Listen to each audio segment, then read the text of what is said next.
بسم الله الرحمن الرحيم.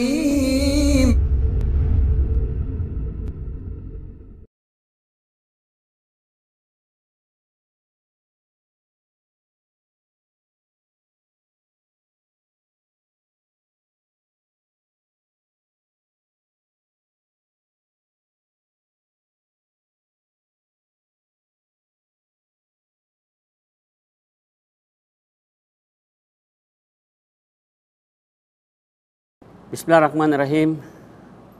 Alhamdulillahi rabbil alamin wassalatu wassalamu rasulullah wa ala alihi wa sahbihi wa man tamassaka bisunnati ila yaumiddin, amma ba'd. Una sa lahat, ako po'y nagpapasalamat sa Allah subhanahu wa ta'ala sa mga biyayang pinagkakaloob niya sa akin, sa ating lahat. Unang-una sa lahat, ang buhay na kanyang pinagkaloob at ganun din ang buhay kung paano niya kukunin sa ating lahat.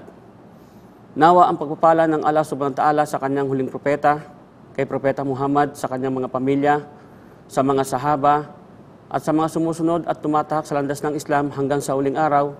Assalamualaikum warahmatullahi wabarakatuh. Mga kapatid, mga kababayan, nais ko pong bigyan ng pagkatalakay ang salita o ang katagang Bismillahirrahmanirrahim. Bismillahirrahmanirrahim, dito nagpapakilala ang Allah subhanahu wa ta'ala sa kanyang sarili na walang ibang Diyos maliban sa kanya, ang Diyos at ang Panginoon ng sandaigdigan, ang sangkatauhan. Pinapakilala ng Allah subhanahu wa ta'ala na walang ibang Diyos maliban sa kanya at walang sinuman ang pwedeng sambahin. Walang ibang pwedeng sambahin maliban sa Allah lamang. At katotohanan, katiyakan, siya na yung pinaka mapagpala, Ar-Rahman. So, ang ibig sabihin nito, siya na yung pinakapagpala dahil isinabog niya ang kanyang buong biyaya sa buong mundo nang wala siyang pinili, maging ang sino man ay Muslim, Katoliko, Iglesia ni Cristo, Born Again, El Shaddai, Saksi ni Jehovah, o anumang relihiyon ang nasasaklawan ng bawat isa. Kung siya ay nasasaklawan ng Rahman, ibig sabihin, kasama siya sa pagkakalika ng Allah subhanahu wa ta'ala. Dahil sa kanyang pagkakalika, anuman ang kanyang relihiyon, hindi pinili ng Allah subhanahu wa ta'ala ang pagkakalooban ng kanyang biyaya.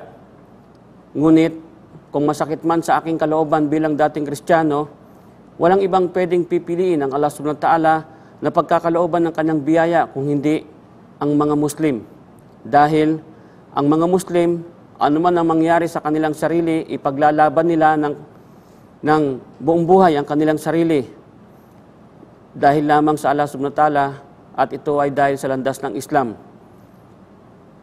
At pagkatapos na ang tao ay mamatay sa pamagitan ng pagkakalika, Ar-Rahman, kapag namatay na ang isang tao, wala nang pananagutan o wala nang obligasyon ang Allah subhanahu wa ta'ala sa kanya, maliban na lamang kapag ang isang tao ay namatay na Muslim sa loob ng panampalatayang Islam.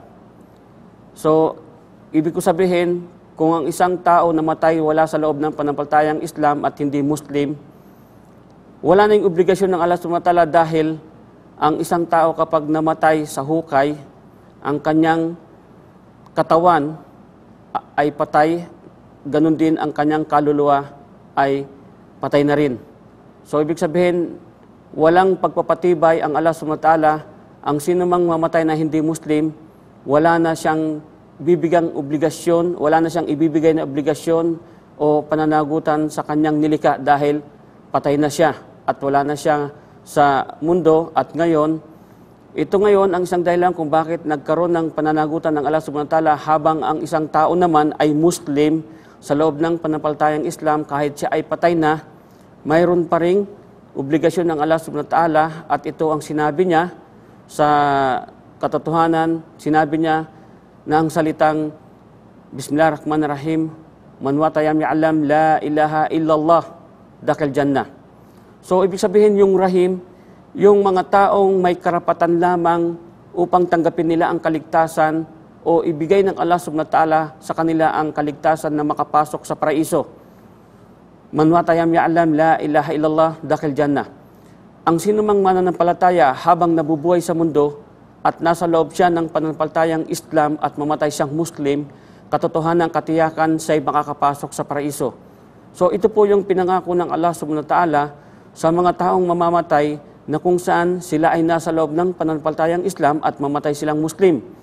At kapag ang isang Muslim ay namatay sa loob ng pananampalatayang Islam, ang kanyang katawan sa hukay ay patay, ngunit ang kanyang kaluluwa ay nananatiling buhay kasama ng patuloy na panalangin ng mga kapatid sa pananampalatayang Muslim na ang kanilang kaluluwa ay patuloy na ipinapanalangin.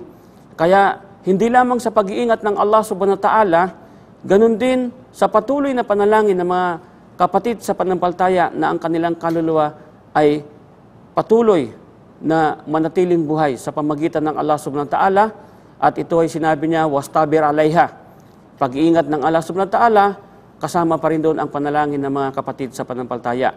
Ito po ang salita na kung saan ay binigyan natin ng pakahulugan na kung saan ang Bismillah sa pangalan ng Allah, walang ibang Diyos maliban sa Kanya, siya na ang Panginoon ng lahat ng sandaigdigan, ng sangkatauhan at ng mga lahat ng mga tao. Kaya yung Rahman, habang ang tao ay nabubuhay sa mundo, kasama siya sa pagkakalika ng Allah subhanahu wa ta'ala. Nasaklawan ang mga tao ng pagkakalika sa pamagitan ng Rahman. Ngunit ang Rahim naman po ay nagkaroon siya ng katibayan, katotohanan ng katiyakan na magkaroon ng karapatan upang makapasok sa paraiso at ibigay ng Allah subhanahu wa ta'ala sa kanya ang karapatan upang makapasok sa paraiso dahil ito nga ang pinangako ng Allah subhanahu wa ta'ala sa sinumang Muslim sa loob ng pananampalatayang Islam at siya ay abutan ng kamatayan sa huling yugto ng kanyang buhay, katotohanan ng katiyakan, siya ay makakapasok sa paraiso. Kaya ito po ang isang dahilan kung bakit napakalaking bagay sa isang Muslim ang mamatay na nasa loob siya ng pananampalatayang Islam at ganun din ay ang mamatay siyang Muslim. Kaya ang isang pagpapatibay lamang po para masiguro ito, dapat siguro din lamang ng isang tao habang siya'y nabubuhay, ang kanyang obligasyon sa Allah subhanahu wa ta'ala ay nandoon palagi. Halimbawa, yung pagdarasal ng 5 beses sa isang araw, sa madaling araw, sa tanghali, sa hapon, sa dapit hapon hanggang sa gabi, yung paglabas na po ng buwan. So ito po yung obligasyon ng mga Muslim kung bakit ipinangako ng Allah subhanahu wa ta'ala na ang pwede lamang po makapasok sa paraiso yung may katibayang namamatay siya ng Muslim sa loob ng pananampalatayang Islam at ito po ang patotoo, ang pagpapatunay sa kanyang obligasyon ay ang pagdarasal lamang sa kanya. So ito na po ang buod at maraming salamat po sa inyong lahat. O akhir dawa na jazakallahu khairan. Assalamualaikum warahmatullahi wabarakatuh.